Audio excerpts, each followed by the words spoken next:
ketemu lagi dengan saya Ibu TPJ. Hari ini kita lanjutkan materi kimia kita, yaitu mengenai materi, yaitu unsur, senyawa, dan campuran. Apa itu yang disebut dengan materi? Dalam kehidupan sehari-hari, ya, ada yang disebut dengan makhluk hidup, ada yang disebut dengan makhluk mati, ya. Semuanya itu dikatakan sebagai materi. Materi itu ialah segala sesuatu yang mempunyai massa dan menempati ruang. Misalnya ada batu, air, udara, bensin, oksigen, nitrogen, seng, besi, dan lain-lainnya. Kemudian materi itu dapat diklasifikasikan berdasarkan dua hal. Yang pertama itu klasifikasi materi didasarkan pada wujudnya. Contoh yang Ibu berikan tadi di atas adalah batu, air, udara, dan seterusnya. Kalau kita tinjau dari wujud contoh materi ini, nah, batu itu wujud apa? Wujud padat, ya. Kemudian air, apa wujudnya? Cair. Udara, apa wujudnya? Gas. Bensin, apa wujudnya? Cair. Oksigen, apa wujudnya? Gas. Berarti dari beberapa contoh ini bisalah kita klasifikasikan bahwa materi berdasarkan wujudnya ada berapa bagian? Ada 3 jenis, ya. Ini ada 3 jenis, yaitu apa nak? Yang pertama materi wujud padat. Apa contohnya tadi? Ya, kita ambil dari contoh di atas, berarti batu. Kasih contoh lain, seng, ya, kemudian besi, dan lain-lain. Kemudian yang kedua adalah materi wujud cair. Apa contohnya nakku? Contohnya air, apalagi bensin, dan lain-lain. Kemudian yang ketiga itu adalah materi wujud gas. Contohnya, ya, ambil dari contoh di atas, oksigen, udara, dan lain-lain, ya. Inilah pembagian materi berdasarkan wujudnya. Kemudian yang kedua itu klasifikasi materi didasarkan pada susunan partikelnya. Berdasarkan susunan partikelnya ini, materi terbagi atas. 1. Ada yang disebut dengan zat tunggal atau zat murni. Lalu yang kedua ada yang disebut dengan campuran. Kita lanjut ke bagian materi yang pertama, yaitu zat tunggal tadi. Zat tunggal itu ialah materi yang partikelnya disusun oleh satu jenis zat. Misalnya besi, ya. Kemudian zat tunggal dibagi lagi menjadi 2 bagian besar, yaitu senyawa dan unsur. Apa itu unsur? Unsur ialah zat tunggal atau zat murni yang tidak dapat diuraikan lagi menjadi zat yang lebih sederhana. Hingga saat ini unsur yang sudah ditemukan itu kurang lebih ada 119 unsur. Karena banyaknya unsur yang sudah ditemukan, maka untuk mempermudah kita membedakan antara unsur yang satu dengan unsur yang lain, maka masing-masing unsur itu diberikan lambang unsur. Lambang unsur yang kita gunakan hingga saat ini adalah lambang unsur yang dikemukakan oleh J. Berzelius atau John Jacob Berzelius, yang mengatakan bahwa penulisan lambang unsur itu ada 2 jenis, yang pertama itu dapat ditulis dengan satu huruf, yang kedua nanti ditulis dengan dua huruf, yaitu huruf pertama itu kapital, lalu huruf kedua itu huruf kecil. Ya, kita ambil contoh yang pertama yang ditulis dengan satu huruf, yang lambangnya ditulis dengan satu huruf. Yang pertama itu adalah nitrogen, bahasa Latinnya itu nitrogen, pakai Y ya. Maka lambang unsurnya diambil dari huruf pertama, nama unsurnya dalam bahasa Latin yaitu N. Harus kamu tuliskan dengan N besar, kalau N kecil salah ya. Kemudian oksigen, bahasa Latinnya itu oksigen, maka lambang unsurnya adalah O. Lalu yang ketiga, belerang. Belerang itu bahasa Latinnya sulfur, maka lambangnya bukan B, tetapi diambil dari nama Latin yaitu S, dituliskan huruf kapital. Lalu contoh yang berikutnya adalah karbon. Bahasa Latin karbon itu adalah carbon.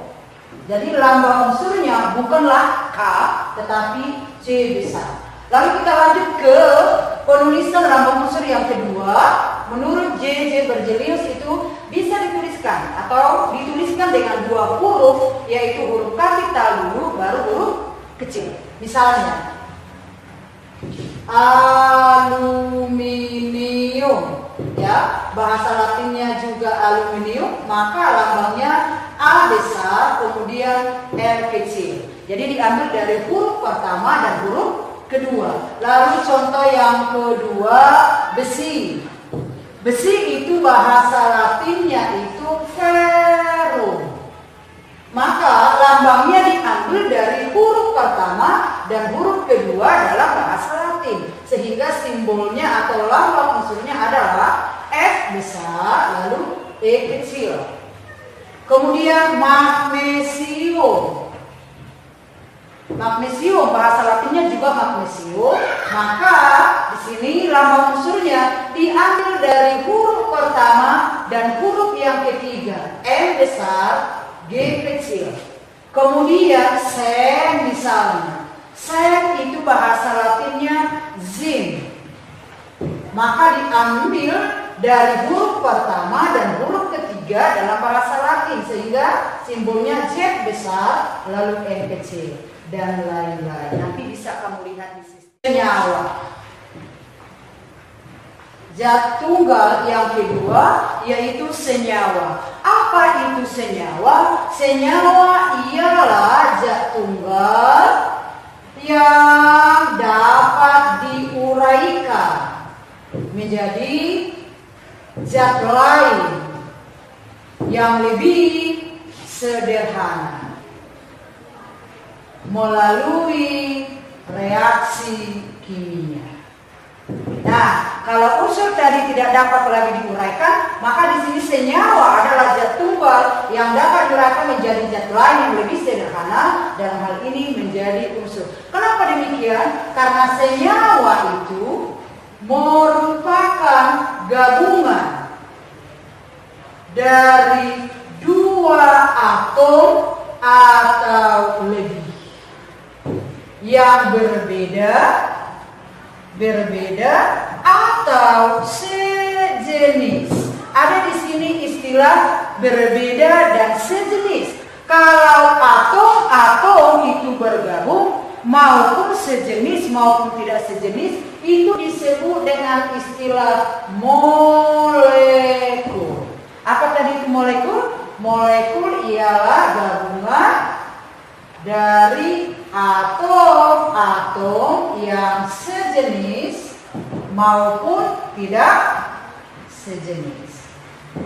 Kalau atom yang bergabung itu sejenis, dia disebut dengan molekul unsur. Sedangkan jika atom yang bergabung itu tidak sejenis, dia disebut dengan molekul senyawa. Berarti molekul terbagi menjadi dua, yaitu molekul unsur dan molekul senyawa. Molekul senyawa inilah yang sering dikatakan sebagai senyawa. Apa saja contoh dari molekul unsur? Ini ada molekul diatomi. Apa artinya? Gabungan dari dua atom yang sejenis. Di artinya dua. Yang termasuk molekul diatomik itu ada N2, O2, H2, F2, Cl2, Br2, dan I2. Ada berapa ini? Ada 7 ya. Molekul nitrogen, molekul oksigen, molekul hidrogen, molekul fluorin, molekul klorin, molekul bromin, dan molekul iodin.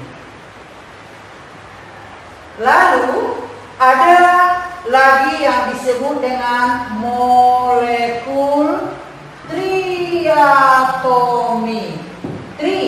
Tiga, berarti gabungan dari 3 atom yang sejenis. Misalnya ozon, O3 ya. Lalu ada molekul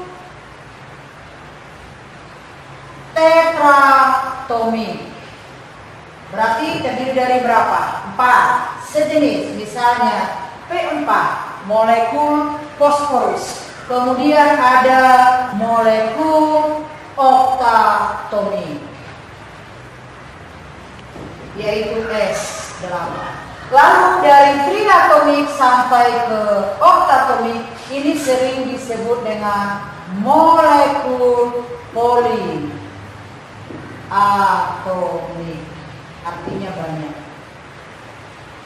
Sekarang kita lanjut ke molekul senyawa. Apa tadi molekul senyawa? Molekul senyawa adalah gabungan dari gabungan dari atom-atom yang tidak sejenis. Kita ambil contoh H2O. H2O ini merupakan gabungan dari unsur atau atom hidrogen dan atom oksigen. Bagaimana bisa terjadi air atau H2O ini? Tentu melalui suatu reaksi kimia. Reaksinya disebut dengan reaksi pembentukan, yaitu H2 bereaksi dengan O2 membentuk H2O. Nih.